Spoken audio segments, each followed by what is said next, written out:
Hoje vamos falar de um tipo de pessoa que você provavelmente deve conhecer, ter um amigo, um parente. É aquele que sofre da síndrome do coitadinho.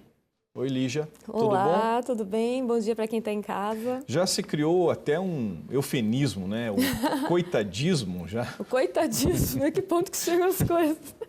Bom, eu acho bem importante falar para o nosso público que existem diferenças. Nós temos os nossos momentos coitadinho. Tem aquele dia que você realmente, às vezes, enfrenta uma dificuldade e que você vai pedir uma ajuda, e você vai se fragilizar, e isso é normal para ninguém achar que está passando mal em casa, está com algum problema. Nesse momento, por exemplo, de desemprego, por exemplo, Exato, muita gente lamentando que não consegue, né? E você às vezes está em casa, às vezes a esposa está tocando a casa, ou está recebendo uma ajuda de um pai, às vezes se sente frágil, né?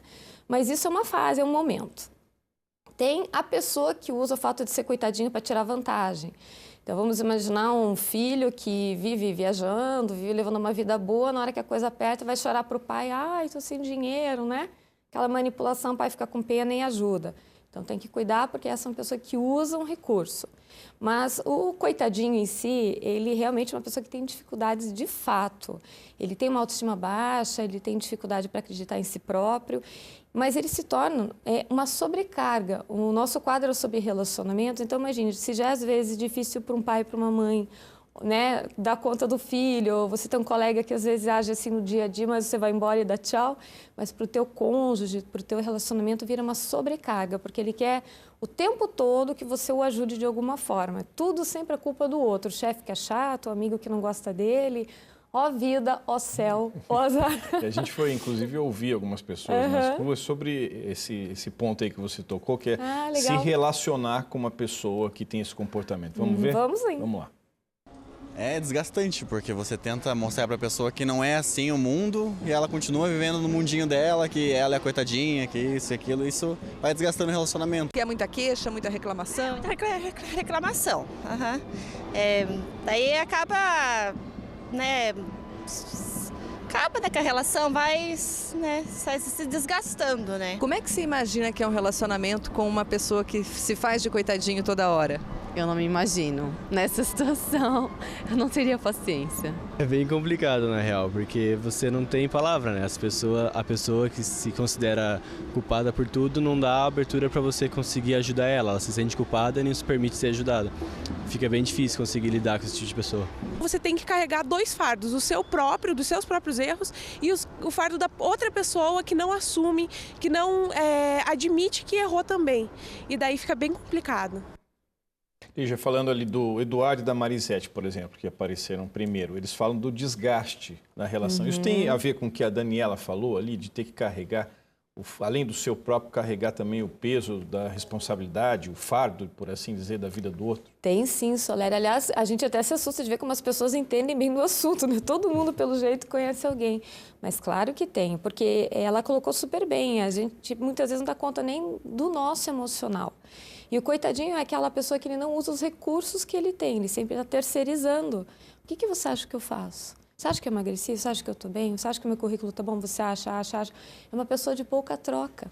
Aliás, uma característica bem interessante do coitadinho é que ele não tem empatia. Ele tem simpatia. Ele é uma pessoa assim, até que a princípio você pode conversar, achar uma pessoa bacana, mas quando você conversa com ele, você nota que ele não tem isso que a gente está tendo aqui, olho no olho. Ele quer falar dele. Então, esses dias até uma paciente minha comentou que ela estava namorando uma pessoa e ela já comentou que ela estava com um problema de saúde. Aí o coitadinho fez o quê? Começou a falar do problema de saúde dele. Então, às vezes, era até uma competição. Aí eu tenho uma dor de cabeça, eu tenho uma dor de estômago, eu tenho problema respiratório. Então eu tenho um câncer, sabe? Vira uma coisa tão absurda, porque o coitadinho não tem interesse sobre o outro. Ele vive num mundo, vamos dizer, fechado em si mesmo, né? Mas como é que a pessoa percebe isso? Porque, penso eu, que se a pessoa perceber isso, ela vai querer sair dessa, né? É que demora um pouquinho, porque ele usa uma coisa que é a culpa, que é a chantagem emocional. Puxa, você vai me abandonar agora no momento que eu mais preciso de você. Você quer ver um exemplo? É um coitadinho numa mesa de jantar, que por um momento você estourou com ele. Eu não aguento mais. Você não anda, você não faz nada por você, todo mundo tem que te empurrar. Daí, coitadinho, que posição que ele assume? Tá vendo? Você me agride. Eu já falei, ó, tá vendo como você me trata mal? Ele inverte o jogo. Então, às vezes, é difícil para a pessoa identificar que ela está, de fato, se relacionando com esse tipo de perfil. Agora, a gente viu ali o Igor, por exemplo, né, nas nossas entrevistas, falando que, às vezes, você quer ajudar. Claro né? que sim. Mas a pessoa não se permite, talvez fica na defensiva. Como fazer isso? Não comprar ingresso. Não compre ingresso para o show, porque ele vai dar espetáculo. Então, começou a falar das mazelas, das dificuldades, você dá uma ignorada, finge que não é com você. E daí você começa, então, a só dar atenção para a pessoa quando ela começa a ter uma atitude diferente. Quando ela começa a falar de alguma coisa positiva, você volta a prestar atenção, você projeta atenção. Inconscientemente, a pessoa não vai perceber isso de pronto. Mas ela vai perceber que quando começa a sessão reclamação, né? Aí você não dá aquela atenção que você costumava dar antigamente. Você tem que começar a não dar folga para o coitadinho. Não vá fazer tudo o que ele te pede. Ajude numa coisa que você vê que precisa de verdade. Me ajuda a fazer um currículo? Ajudo. Mas ele vai ter que procurar um emprego. Porque normalmente ele se encosta em alguém, né? Aquela velha história. Por baixo de todo folgado existe um sufocado. E esse sufocado ele está carregando. É mais ou menos como lidar com uma criança. Quer dizer, a pessoa cresceu, mas não tem a maturidade ainda de assumir essas coisas. Perfeito. Porque tem a criança manhosa, né? Que se joga no chão, enfim. Aliás, você me lembrou uma coisa bem interessante. Quando você vai ver as famílias desse coitadinho, você vê que às vezes foi uma criança um pouco doentinha no começo da vida dela. Então, ela teve uma super atenção. Vamos imaginar uma criança que nasceu com algum probleminha e tal e teve que superar.